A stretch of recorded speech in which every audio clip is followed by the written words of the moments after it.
Walkout പ്രസംഗങ്ങളിലൊക്കെ V S നടത്തിയ ഇടപെടലുകൾ, അതിലൊക്കെ സാക്ഷിയായ നിയമസഭാ മന്ദിരം വി എസിന് അന്ത്യയാത്ര നൽകുകയാണ്, അന്ത്യാഭിവാദ്യം അർപ്പിക്കുകയാണ്. കേരളത്തിന്റെ സമര പോരാളിക്ക്, കേരളത്തിന്റെ വിഷമമില്ലാത്ത പോരാളിക്ക് 82 വയസ്സിൽ ഒരു മുഖ്യമന്ത്രിയാകുന്നു, സംസ്ഥാനത്തിന്റെ മുഖ്യമന്ത്രിയാകുന്നു. ആ മുഖ്യമന്ത്രി പിന്നീട് നടത്തുന്ന ഇടപെടലുകൾ, അദ്ദേഹത്തിന്റെ സേവനങ്ങൾ ഒക്കെ ജനം അത്ഭുതത്തോടെ മാത്രം കണ്ടുനിന്ന വി എസ് ആണ് വിടവാങ്ങുന്നത്. വി എസിനെ അംഗീകരിക്കുന്നവർ, വി എസിനെ ആരാധിക്കുന്നവർ അത് കേരളത്തിൽ മാത്രം ഒതുങ്ങില്ല. നമുക്ക് ദേശീയ നേതാക്കളുടെ, പ്രധാനമന്ത്രി അടക്കമുള്ള നേതാക്കളുടെ അനുസ്മരണങ്ങൾ കേട്ടാൽ അത് മനസ്സിലാകും. ഇന്ത്യൻ രാഷ്ട്രപതി വന്നിട്ട് വി എസിനെ കാണാൻ സമയം ചോദിച്ച ഒരു ചരിത്രമുണ്ട് കേരളത്തിന്.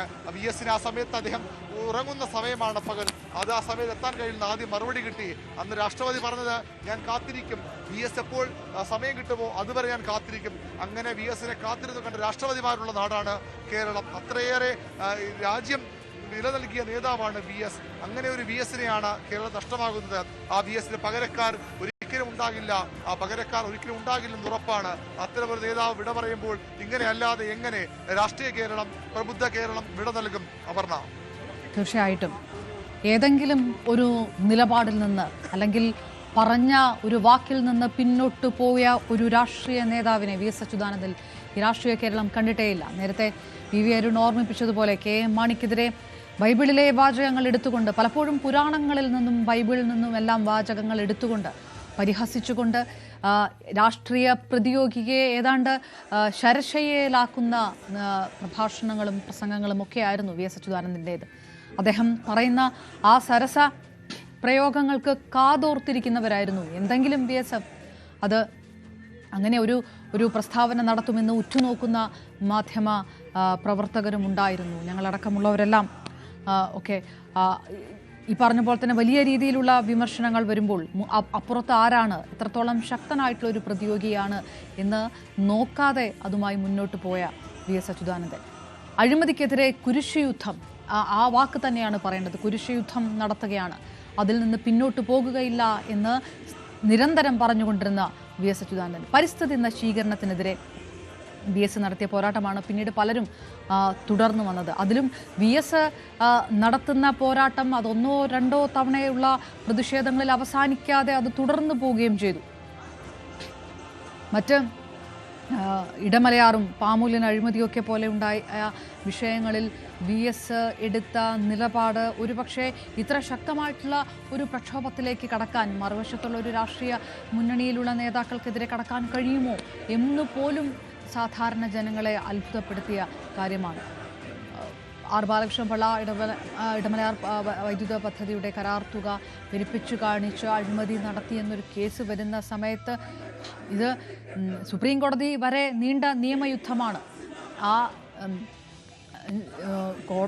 നിരന്തരം കോടതികളെ സമീപിക്കുക, അങ്ങനെ ആ പോരാട്ട വീര്യം ഒട്ടും ചോരാതെ നോക്കിയ വി എസ് നടത്തിയ ഒരു നിയമ യുദ്ധമുണ്ട്. അതൊരു രാഷ്ട്രീയത്തിനപ്പുറത്തേക്ക് വി എസ് നടത്തിയ ആ നിയമ പോരാട്ടമുണ്ട്. അത് പല തരത്തിലാണ് അദ്ദേഹത്തിന് വിമർശനങ്ങൾ അദ്ദേഹത്തിനെതിരെ വന്നത്. ഒരു രാഷ്ട്രീയ എതിരാളികൾ എന്നുള്ളതിനപ്പുറത്തേക്ക് വി എസ് നിൽക്കുന്നത് പൊതുമുതൽ നശിപ്പിക്കുക, അത് കൈവശപ്പെടുത്തുക, ഏതെങ്കിലും തരത്തിൽ അങ്ങനെയുള്ളവരോട് ഒരു കാലത്തും വിട്ടുവീഴ്ച കാണിക്കുകയില്ല എന്നുറക്കെ പറഞ്ഞുകൊണ്ടാണ് താൻ ചെയ്യുന്നതാണ് തൻ്റെ ശരി എന്ന് ഉറച്ച് വി എസ് അതിൽ ഉറച്ചു നിന്നിരുന്നത്. പാമുലിൻ കേസുണ്ടാകുന്നതും കെ കരുണാകരനെ പോലെയുള്ള കേരളം കണ്ട അതിശക്തനായിട്ടുള്ള ഭരണാധികാരിയുടെ കാലത്താണ്. അത് വി എസ് നിയമസഭയിൽ തന്നെ അതുമായി ബന്ധപ്പെട്ടുള്ള അഴിമതി ആരോപണങ്ങൾ ഉന്നയിക്കുകയും ഇടത് സർക്കാർ എത്തുന്ന സമയത്ത് ഈ കേസ് നടപടികളൊക്കെ ഊർജിതമാക്കാനുള്ള കാര്യത്തിലേക്ക് കടക്കുകയൊക്കെ ചെയ്യുന്നു. ഒരു മുഖ്യമന്ത്രിയെ ഒന്നാം പ്രതിയാക്കിയുള്ള അഴിമതി കേസ് ഉയർത്തിക്കൊണ്ടുവരിക, അങ്ങനെ ഒരു വിളിപ്പേര് പോലും പാമലൻ കേസിന് വന്നത് വി എസ് അച്യുതാനന്ദൻ്റെ ഇടപെടൽ കൊണ്ടാണ്. ഈ കേസിന് ദേശീയ പ്രാധാന്യവും വന്നത് അതുകൊണ്ടാണ്. നേരത്തെ പറഞ്ഞതുപോലെ ഏതെങ്കിലും തരത്തിൽ ഒരു പോരാട്ടം തുടങ്ങിയാൽ അത് താൽക്കാലികമായി അണികളുടെ കയ്യടി കിട്ടാനോ വാർത്താമാധ്യമങ്ങൾ ഇടം നേടാനാവില്ല. ഇതിനകത്ത് പ്രതികളെ കയ്യോടുകൂടി പിടിക്കുന്നത് വരെ താൻ ഈ പോരാട്ടത്തിൽ നിന്ന് മാറുകയില്ല എന്ന് ഉറച്ചു പറയാൻ കഴിയുന്ന കഴിവുണ്ടായിരുന്ന എത്ര നേതാക്കന്മാർ ഉണ്ടായിട്ടുണ്ട് കേരള രാഷ്ട്രീയത്തിൽ എന്നുള്ളതാണ്. ഈ പാമോലിൻ കേസ് പോലും കെ കരുണാകരൻ അന്തരിക്കുന്നത് വരെ ഈ കേസ് തുടർന്നുകൊണ്ടേ പോകുകയായിരുന്നു വി എസ് അച്യുതാനന്ദൻ.